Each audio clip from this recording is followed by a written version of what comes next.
Good morning students. बेटा next class discuss करेंगे आज। इससे प्रीवियस क्लास में हमने किसके बारे में डिस्कस किया था? सरल उपकला ऊतक के बारे में। आज हम करेंगे संयुक्त उपकला ऊतक के बारे में। किसके बारे में बेटा? संयुक्त उपकला ऊतक के बारे में। तो देखते हैं संयुक्त उपकला ऊतक।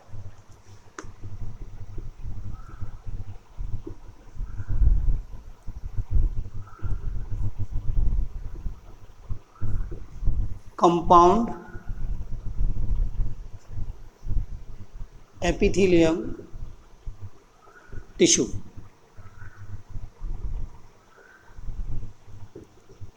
ठीक है बेटा, देखो इसके जब मैंने उपकला ऊतक के प्रकार बताए थे, मैंने बताया था दो प्रकार के होते हैं। किसके आधार पर? कोशिकाओं की परतों के आधार पर।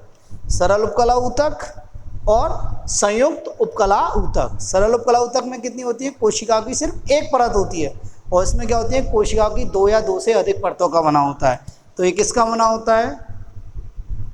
कोशिका की दो या दो से अधिक परतों का बना होता है।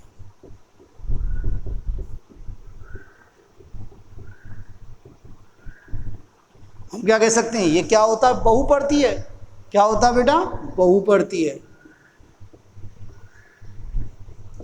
ठीक है। दूसरा इसका काम क्या होता है? मेनली काम क्या होता है? रक्षात्मक आवरण बनाना, रक्षात्मक या सुरक्षात्मक आवरण बनाना। क्या बेटा? रक्षात्मक या सुरक्षात्मक आवरण बनाना। ठीक है।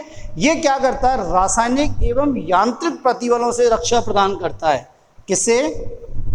रासायनिक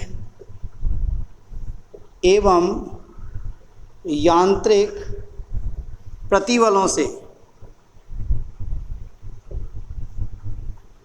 रक्षा प्रदान करता है, रक्षा करता है। किससे बेटा? रासायनिक एवं यांत्रिक प्रतिबलों से क्या करता है? रक्षा प्रदान करता है। दूसरा बात, इसका कार्य श्रावण में और अवशोषण में होता है। इसका कार्य श्रावण एवं अवशोषण भी होता है, पर ये क्या होता है? सीमित होता है। क्या होता है बेटा? सीमित होता है। मतलब मेन फंक्शन तो क्या है? ये तो इसके क्या है? Main function. हालांकि श्रावण भी होता है, अवशोषण भी होता है, पर ये क्या होता है? मतलब सीमित है। क्या है बेटा? ये सीमित है। ऐसे मेन फंक्शन नहीं है इसका। क्या है? मेन फंक्शन नहीं है। ठीक है। तो संयुक्त उपकला ऊतक को दो भागों में बांटा गया है। किसके आधार पर? प्रसार की क्षमता के आधार पर, मतलब फैलने की क्षमता के आधार पर। एक तो संक्रमण या अंतर्वर्ती उपकला और एक स्तरित उपकला। ठीक है बेटा, तो देखते हैं अपन।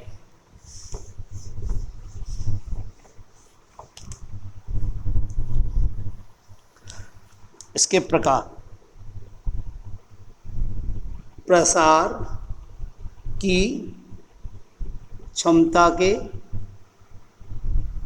आधार पर दो प्रकार का होता है। नंबर एक, संक्रमण या अंतर्वर्ती उपकला ऊतक, ट्रांजिशनल एपिथेलियम।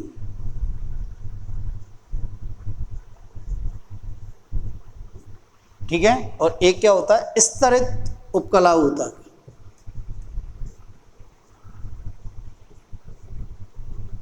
स्ट्रेटिफाइड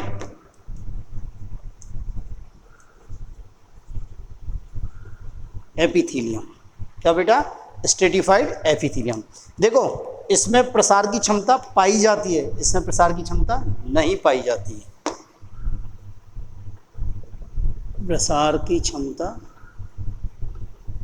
उपस्थित, और इधर प्रसार की क्षमता क्या होती है? अनुपस्थित होती है। क्या होती है बेटा? प्रसार की क्षमता अनुपस्थित होती है। तो हम एक एक करके इसको डिस्कस करेंगे। तो पहला करेंगे संक्रमण या अंतर्वर्ती उपकला ऊतक। ठीक है, देखते हैं इसे।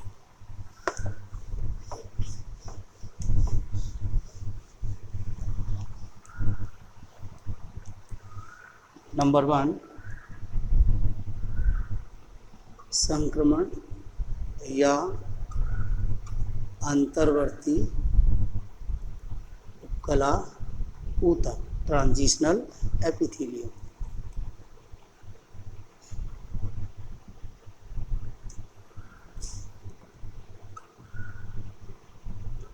ये वह उपकला ऊतक है जिसमें प्रसार की क्षमता पाई जाती है। क्या पाई जाती है बेटा? प्रसार की क्षमता पाई जाती है,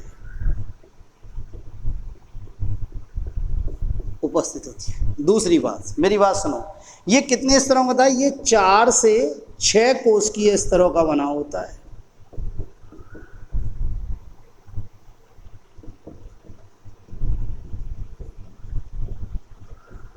कैसा होता है बेटा? ये 4 से 6 कोशिकीय स्तरों का बना होता है। देखो, जो सबसे नीचे की कोशिका होती हैं, मतलब जो सबसे अंदर की कोशिका होती हैं, वो कैसी होती हैं? घनाकार। तो सबसे आंतरिक स्तर की कोशिका, आंतरिक स्तर की कोशिका, वो कैसी होती हैं? घनाकार। कैसी होती हैं बेटा? घनाकार। मध्य स्तर की कोशिका,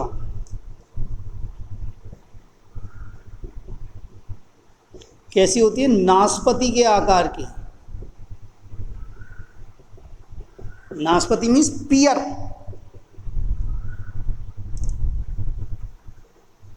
नाशपाती के आकार की बहुभुजीय कोशिकाएं होती हैं।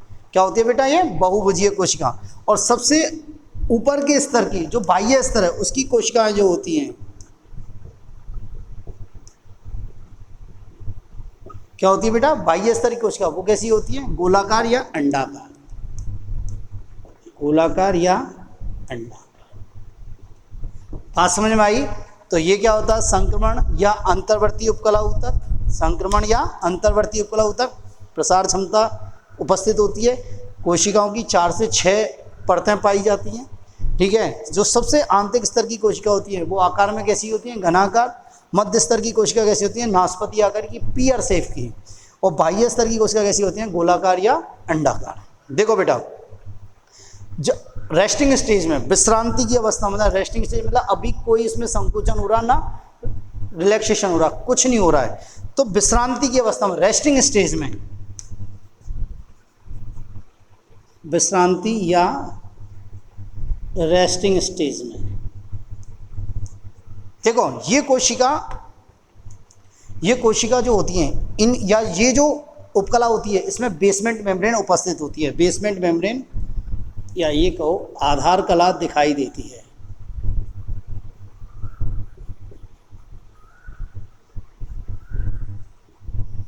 आधार कला दिखाई देती है। दूसरी बात, ये रेस्टिंग स्टेज में, विश्रांति की अवस्था में, ये सारी कोशिकाएं इस आकार में बनी रहती हैं।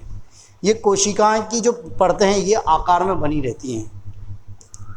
कोशिका की परतें आकार में बनी रहती हैं, मतलब अंदर की घनाकार दिखाई देंगी, मध्य की नाशपाती आकार की, और बाहर की जो दिखाई देंगी वो अंडाकार। मतलब कोशिका की परतें आकार में बनी रहती हैं, या ये बोलो कोशिकाएं आकार में बनी रहती हैं। ठीक है। पर जब इनमें क्या होता है? प्रसार होता है। क्या होता है बेटा? जब प्रसार होता है तो देखो क्या होता है। मैं यहां से मिटा रहा हूं, है? जब प्रसार होता है तो देखो बेटा, ये बेसमेंट मेम्ब्रेन भी क्या हो जाती है? विलुप्त हो जाती है। बेसमेंट मेम्ब्रेन दिखाई नहीं देती। क्या नहीं देती बेटा? बेसमेंट मेम्ब्रेन दिखाई नहीं देती। दूसरी बात, ये जो कोशिकाएं नॉर्मल अवस्था में कैसी दिखाई देती हैं? गोलाकार, नाशपाती आकार की और घनाकार। पर जब प्रसार होता है तो ये कोशिकाएं कैसी हो जाती हैं? चपटी हो जाती हैं। कोशिकाएं क्या हो जाती हैं? चपटी हो जाती हैं। मेरी बात समझ में आई या नहीं आई? जब विश्रांति अवस्था में तो आधार कला दिखाई देगी, पर जब प्रसार होगा, वो फैलेगा ऊतक, तो बेसमेंट मेम्ब्रेन दिखाई नहीं देगी, विलुप्त हो जाएगी। कोशिकाएं विश्रांति अवस्था में सारी आकार दिखाई दे रहा, मतलब गोलाकार भी हो रही दिखाई दे रही है, नाशपाती भी दिखाई देती है और घनाकार भी दिखाई देती है। पर जैसे जैसे प्रसार होगा, वो कोशिका कैसी हो जाएंगी? चपटी हो जाएंगी। भाई उनमें खिंचाव होगा तो चपटी होंगी, खिंचाव होगा तो क्या होंगी? चपटी होंगी। मेरी बात समझ में आई या नहीं आई? दूसरी बात देखो बेटा,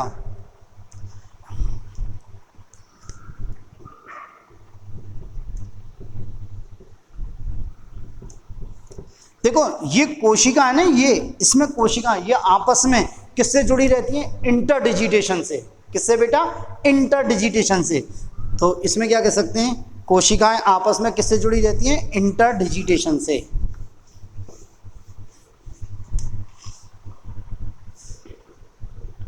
कोशिकाओं के मध्य संधि कौन सी होती है? Inter digitation. कौन सी होती है बेटा? Inter digitation. मैंने बताया था इंटर डिजिटेशन क्या होता है कि दोनों कोशिकाओं की कोशिका झिल्लियाँ ऐसे उंगलीनुमा प्रवर्त बनाती हैं और आपस में एक दूसरे में फंस जाती हैं, तो उसे क्या बोलते हैं? Inter digitation. क्या बोलते हैं बेटा? Inter digitation. दूसरी बात सुनो बेटा, ये जो सबसे बाह्य स्तर की कोशिकाएं जो होती हैं, क्या होती है बेटा? जो सबसे बाह्य स्तर की जो कोशिकाएं होती हैं, इसके ऊपर एक परत पाई जाती है, उसे कहते हैं क्यूटिकल। वसा की एक परत पाई जाती है, इसे क्या बोलते हैं? क्यूटिकल।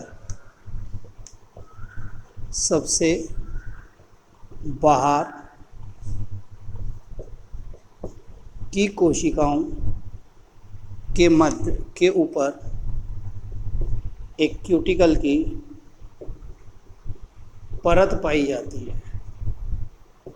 क्या पाई जाती है बेटा?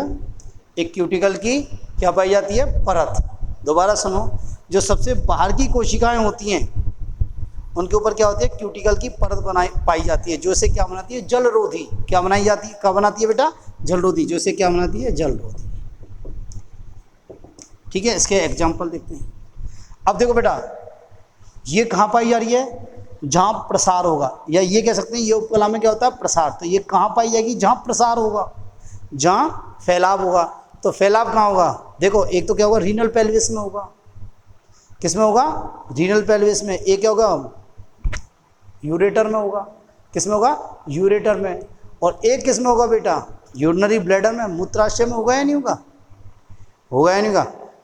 रीनल पेल्विस में होगा, मूत्र नलिका में होगा और मूत्राशय में होगा। तो इसके बेस्ट एग्जांपल क्या है?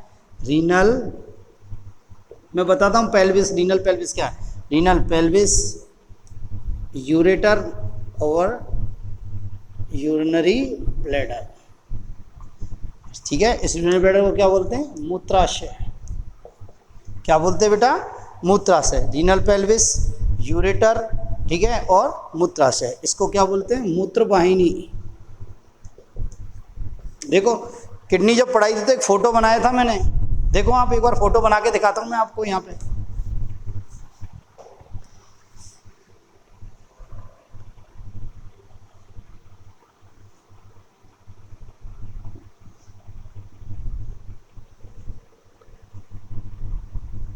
इस प्रकार का एक फोटो बनाया था। देखो बेटा, ये है यूरेटर। क्या है बेटा? ये यूरेटर, मूत्रवाहिनी। यहाँ पे मूत्र का संग्रहण होता है, जिसे क्या बोलते हैं? मूत्राशय। क्या बोलते हैं बेटा? मूत्राशय, यूरिनरी ब्लैडर। और सुने, यहाँ पे ये ना, ये यूरेटर ऐसे चौड़ा हो जाता है। क्या हो जाता है? चौड़ा। मैंने बताया था फनल लाइट, इसे क्या बोलते हैं? Renal pelvis. क्या बोलते हैं बेटा? Renal pelvis. तो मेरी बात समझी? तो ये इसमें पाई जाती है। तो ये हुआ आपका संक्रमण एवं अंतर्वर्ती उपकला ऊतक। ठीक है, नेक्स्ट आता है स्तरित उपकला ऊतक। ऐसा उपकला ऊतक जिसमें प्रसार की क्षमता नहीं पाई जाती, जिसमें प्रसार की क्षमता नहीं पाई जाती, उसे क्या बोलते हैं? स्तरित उपकला ऊतक। क्या बोलते हैं बेटा? स्तरित उपकला ऊतक।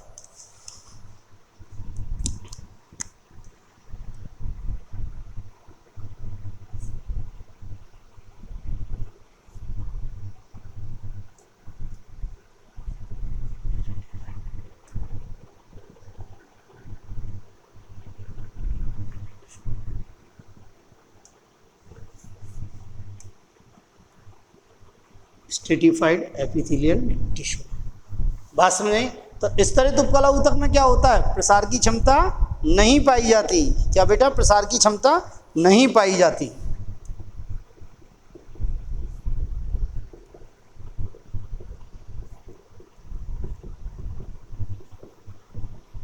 ये भी क्या होता है? बहुपर्तीय होता है। ध्यान से सुनना बेटा, ये भी क्या होता है, बहुपर्तीय है। क्या होता है बेटा, बहुपर्तीय है। देखो इसकी जो परतें होती हैं, जो आंतरिक स्तर की कोशिकाएं होती हैं, जो सबसे अंदर की कोशिका होती हैं, वो या तो घनाकार होती हैं या स्तंभाकार होती हैं। क्या होती हैं बेटा, घनाकार या स्तंभाकार। जो मध्य स्तर की कोशिका होती हैं वो बहुभुजीय होती हैं। कैसी होती हैं बेटा, बहुभुजीय। एक तरह से नाशपाती के आकार की ही होती हैं बेटा। और तीसरा जो सबसे बाह्य स्तर की कोशिका होती हैं वो विभिन्न आकार की होती हैं। सल्की भी हो सकती हैं, घनाकार भी हो सकती हैं और स्तंभाकार भी हो सकती हैं। क्या हो सकती हैं बेटा, शल्की, घनाकार या स्तंभाकार हो सकती है। यदि शल्की होंगी तो उसे क्या बोलेंगे, सल्की स्तरित उपकला ऊतक। यदि घनाकार होंगी तो उसे बोलेंगे घनाकार स्तरित उपकला ऊतक। और स्तंभाकार होंगी तो उसे क्या बोलेंगे, स्तंभाकार स्तरित उपकला ऊतक। तो इसका मतलब होगा ये स्तरित उपकला ऊतक कितने प्रकार का हो गया बेटा, 3 प्रकार का। सल्की स्तरित उपकला ऊतक, घनाकार स्तरित उपकला ऊतक और स्तंभाकार स्तरित उपकला ऊतक। तो ये 3 प्रकार का हो गया कोशिकाओं की आकृति के या संरचना के आधार पर। सल्की इंपॉर्टेंट है ये, सल्की स्तरित उपकला ऊतक। ऐसी घनाकार स्तरित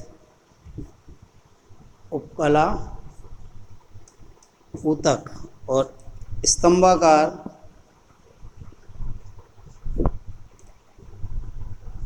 स्तरित उपकला ऊतक। देखो थोड़ा सा कॉम्प्लिकेटेड लग रहा होगा पर आपको घबराना नहीं है, याद करना है, याद होगा, बहुत अच्छे से होगा। ऑफलाइन होंगी तो तब भी और हेल्प कर दूंगा, पर ये याद जरूर करना है। आप एक बार लिखना, मैं नोट्स भेज दूंगा, आप लिखना, बिल्कुल याद होगा। एग्जाम्पल लिखना, सारा क्लासिफिकेशन बनाना, उसका एग्जाम्पल लिखना, बिल्कुल याद होगा। पर घबराना मत, क्योंकि ये है इतना, इसके टाइप में टाइप घुसा रखें इसलिए, और बहुत इंपॉर्टेंट है। ठीक है बेटा, स्तरित उपकला ऊतक प्रसार क्षमता नहीं पाई जाती है, बहुपर्तीय होती है। ये कोशिकाएं 3 परतों के रूप में होती है। जो सबसे अंदर की कोशिका होती है वो घनाकार या स्तंभाकार होती हैं। कैसी होती हैं बेटा, घनाकार या स्तंभाकार। मध्य की कोशिका जो होती हैं वो बहुभुजीय होती हैं। क्या होती हैं बेटा, बहुभुजीय होती हैं। ठीक है, और ऊपर की जो बाहर की कोशिका होती हैं वो सल्की हो सकती हैं या घनाकार हो सकती हैं या स्तंभाकार हो सकती हैं। बात समझ में आई? तो इन सल्की, घनाकार और स्तंभाकार के आधार पर ये स्तरित उपकला ऊतक कितने प्रकार का होता है, 3 प्रकार का। सल्की स्तरित उपकला ऊतक या स्तरित सल्की उपकला ऊतक, स्तरित घनाकार स्तरित उपकला ऊतक और स्तंभाकार स्तरित उपकला ऊतक। पहला पढ़ते हैं स्तरित सल्की उपकला ऊतक। पहला पढ़ते हैं,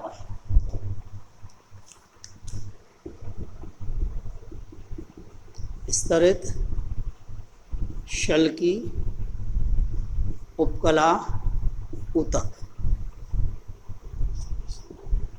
स्ट्रेटिफाइड स्क्यूमस एपिथेलियम।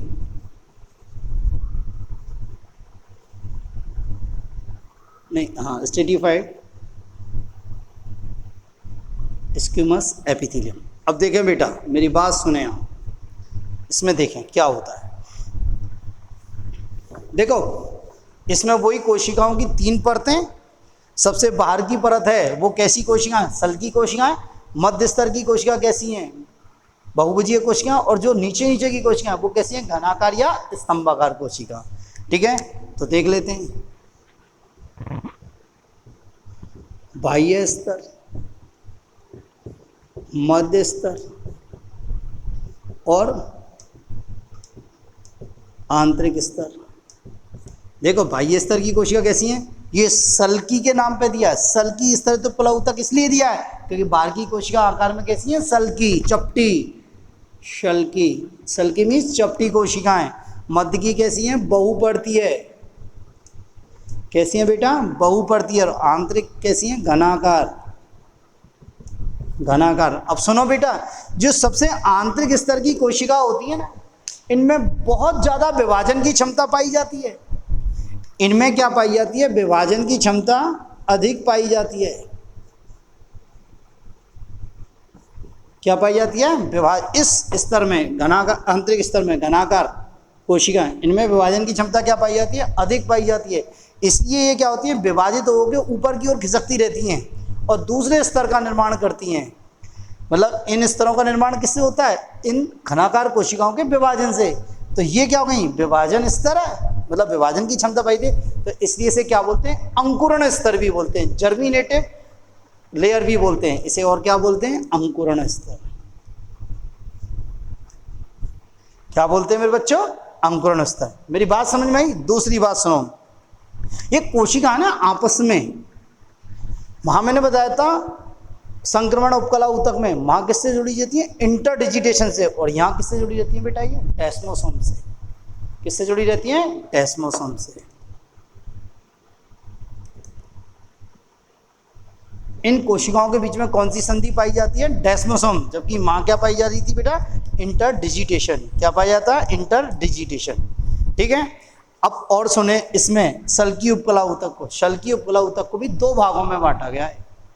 क्यों बांटा गया? देखें, ये जो बाह्य स्तर की कोशिकाएं ना, ये जो बाह्य स्तर की कोशिकाएं जो शल्कीय चपटी हैं, इनमें क्या होती है? केराटिन नामक प्रोटीन पाई जाती है। क्या पाई जाती है? Keratin protein. एक क्या प्रोटीन पाई जाती है? केराटिन।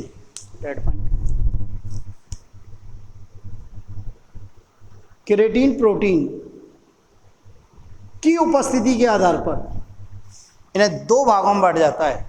यदि केराटिन प्रोटीन उपस्थित है, यदि, यहां पे लिख देता हूं, चलो मैं आपको, इस सबसे बाह्य स्तर की जो शल्की कोशिकाएं, इनमें क्या पाई जाती है? एक प्रोटीन होती है। यदि ये प्रोटीन उपस्थित है, यदि ये प्रोटीन क्या है? प्रेजेंट है, तो ये कोशिका कैसी होंगी? मृत। क्या होंगी? मृत। और इस ऊतक को क्या बोलते? केराटिनाइज स्तरित शल्की उपकला ऊतक। इस ऊतक को क्या बोलेंगे? केराटिनाइज्ड, शॉर्टकट में लिखता हूं, keratinised stratified squamous epithelium. Keratinised stratified squamous epithelium मतलब केराटिन युक्त स्तरित शल्की उपकला ऊतक। क्या बेटा? दोबारा सुनो, बहुत इंपॉर्टेंट लाइन है। ये बाह्य स्तर की कोशिकाएं जो शल्की होती हैं, इन स्तर की कोशिकाओं में एक प्रोटीन पाई जाती है, केराटिन। क्या पाई जाती है? Keratin protein. यदि ये प्रोटीन प्रेजेंट है, मतलब प्रोटीन पाई भी जा सकती है, नहीं भी पाई जा सकती, कहने का मतलब ये है, यदि केराटिन प्रोटीन है तो ये कोशिका क्या हो जाती है? मृत हो जाती हैं। क्या हो जाती है बेटा? मृत। और अब इस ऊतक को कहते हैं केराटिन युक्त स्तरित शल्की उपकला, केराटिनाइज स्ट्रेटिफाइड स्क्यूमस एपिथेलियम। क्या बेटा? केराटिनाइज स्ट्रेटिफाइड स्क्यूमस एपिथेलियम, केराटिन युक्त स्तरित शल्की उपकला।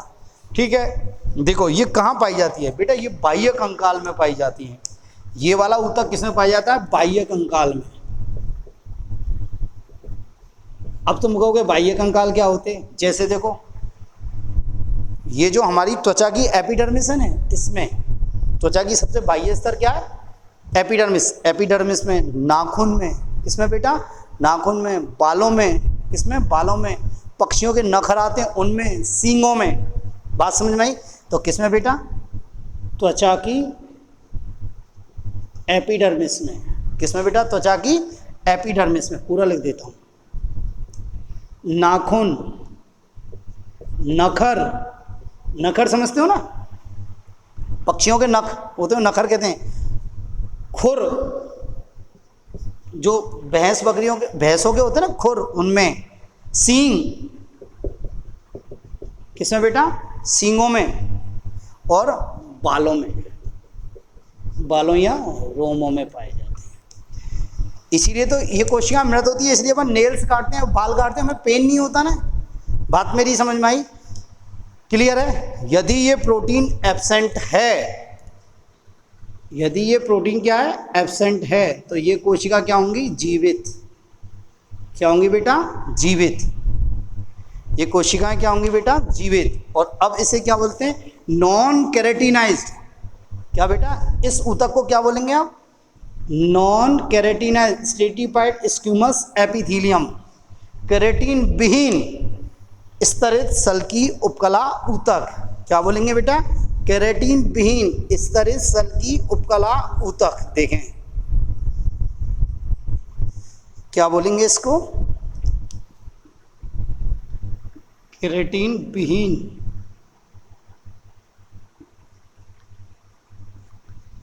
स्तरित शल्की उपकला ऊतक। क्योंकि इसमें केरेटिन नहीं है तो हम क्या कह सकते हैं, ये कोशिकाएं किसके कारण मर गई, केरेटिन प्रोटीन के कारण। और इसमें केरेटिन प्रोटीन नहीं है, इसलिए क्या है, जीवित। तो इस जिसमें ये केरेटिन नहीं है उस ऊतक को क्या बोलेंगे, केरेटिन विहीन स्तरित सल्की उपकला ऊतक, non keratinized stratified squamous epithelium. इसके एग्जाम्पल देखो बेटा, इसके एग्जाम्पल क्या है, देखो बेटा, हमारा जो लिप है, होठ, गाल, इनकी जो अंदर की जो क्या है, लेयर है, उस वो वेजाइना की इनर लाइनिंग, वेजाइना की लेयर, एनस की लेयर, ठीक है, लाइनिंग मीन्स लेयर, तो हम क्या बोलेंगे उसे, lining of vagina, vagina means योनी, लाइनिंग ऑफ एनस, गुदा की लाइनिंग। क्या बेटा, गुदा की लाइनिंग। और क्या बोलेंगे, होठ का आंतरिक भाग या मुख गुहा का आंतरिक स्तर। क्या बेटा, मुख गुहा का आंतरिक स्तर। मुख गुहा का आंतरिक स्तर में जो हमारे मुख के अंदर ये गुलाबी गुलाबी दिख रहा है ना, जो म्यूकस मेम्ब्रेन है, ये सब किसकी बनी होती है, non keratinized stratified squamous epithelium की। किसकी बेटा, non keratinized stratified squamous epithelium की। मेरी बात समझ में आ गई, ठीक है। और कहाँ पाई जाती है, देखो हमारी आँख की कॉर्निया ने, आँख की कॉर्निया में, कॉर्निया में, किसमें बेटा, कॉर्निया में।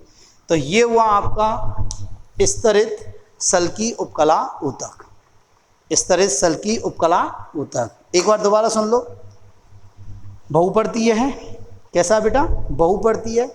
इसकी कोशिकाओं भी क्या होती है, परतों के रूप में व्यवस्थित होती है। सबसे आंतरिक परत की कोशिका होती है वो कैसी होती है, घनाकार।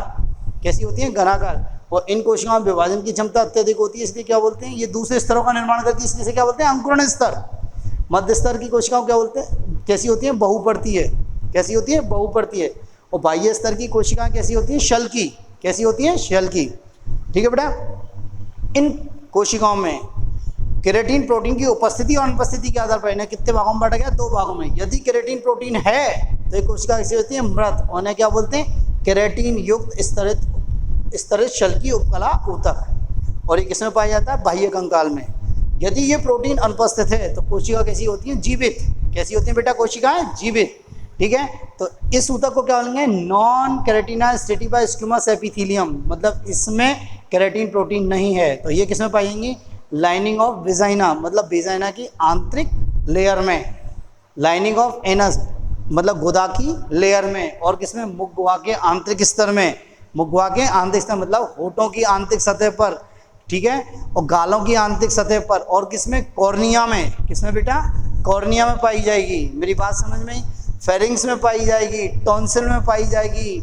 और किसमें पाई जाएगी, ये मुख गुहा में। और क्या है हमारा, पैलेट। पैलेट मीन्स तालू, तालू में भी पाई जाएगी। मेरी बात समझ में आई। तो ये हुआ स्तरित सल्की उपकला ऊतक। ठीक है। नेक्स्ट आता है बेटा दूसरा, स्तरित घनाकार उपकला ऊतक।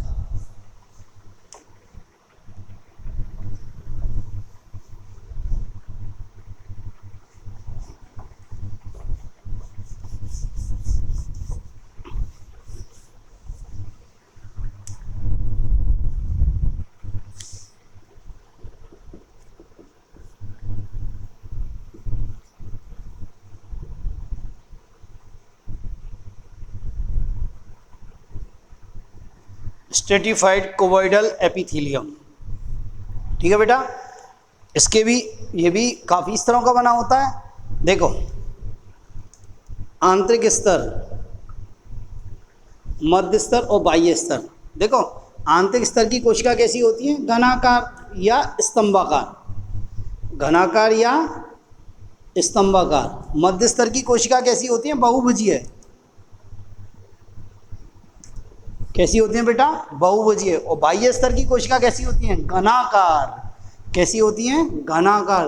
तभी तो इसका नाम रखा हमने स्तरित घनाकार उपकला ऊतक। स्तरित घनाकार उपकला ऊतक। इसके एग्जाम्पल क्या हैं? देखो बेटा, देखो स्रावी नलिकाओं में पाई जाती है ये, ग्रंथियों की स्रावी नलिकाओं में। देखो किस किस में, देखो एक तो देखो आप तेल ग्रंथियां, तेल ग्रंथियों की स्रावी नलिकाओं में पाई जाती है। तेल ग्रंथियों की स्रावी नलिका किसकी बनी होती है? स्तरित घनाकार उपकला ऊतक की। और देखो दूध ग्रंथियां या स्तन ग्रंथियां, स्तन ग्रंथियों की स्रावी नलिकाएं। ठीक है। नेक्स्ट, पसीना ग्रंथियों की स्रावी नलिकाएं, पसीना ग्रंथियों की स्रावी नलिकाएं। लार ग्रंथियों की स्रावी नलिकाएं। क्या बेटा? लार ग्रंथियों की स्रावी नलिकाएं। और किस किस की? अग्नाशय की स्रावी नलिकाएं। किसकी बेटा? अग्नाशय की स्रावी नलिकाएं।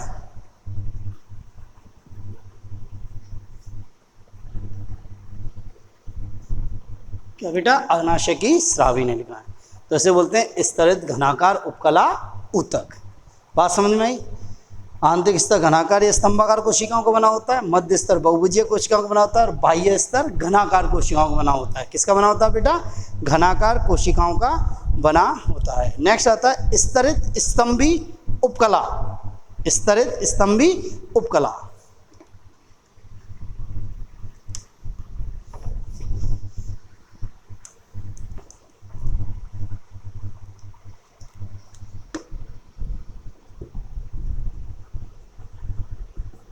Stratified columnar epithelium. क्या बेटा? Stratified columnar epithelium. ठीक है बेटा। इस स्तर की कोशिकाएं भी क्या होती है? जो सबसे आंतरिक स्तर की कोशिका होती हैं वो कैसी होती है? घनाकार। ये मध्य स्तर की कोशिका कैसी होती हैं? बहुभुजीय। कैसी बेटा? बहुभुजीय। और बाह्य स्तर की कोशिका कैसी होती है? इसी का स्तंभाकार। कैसी होती है बेटा? स्तंभाकार। कैसी होती है बेटा? स्तंभाकार। और ये दो जगह पाया जाता है बेटा, एक तो पाया जाता है एपिग्लोटिस में और एक पाया जाता है लैरिंग्स में। इसका एग्जाम्पल क्या है? एपिग्लोटिस। और एक क्या है? लैरिंग्स। लैरिंग्स मीन्स स्वर यंत्र। एपिग्लोटिस पता है ना आपको? एक ढक्कन से संरचना जो कहाँ पाया जाता है? फेरिंग्स में। जो भोजन निकलते समय क्या करता है बेटा? श्वास नली को ढक लेता है। उसी को क्या बोलते हैं? एपिग्लोटिस। क्या बोलते हैं बेटा? एपिग्लोटिस। लैरिंग्स स्वर यंत्र जो हमें आवाज़ निकालने में हेल्प करता है। ठीक है। आपको बताया था ये जब आपको रेस्पिरेटरी पढ़ाया था। ठीक है। तो यहाँ आपका उपकला ऊतक खत्म होता है। यहाँ आपका क्या खत्म होता है बेटा? उपकला ऊतक। नेक्स्ट आता है आपका संयोजी ऊतक। क्या आता है? संयोजी ऊतक। वो अपन नेक्स्ट क्लास में डिस्कस करेंगे। आप पढ़ने की कोशिश जरूर करना। आपको कोई प्रॉब्लम है आप मुझे कॉल कर सकते हो, मैसेज कर सकते हो। और मेरा नंबर ये रही ना, ये मेरा नंबर है।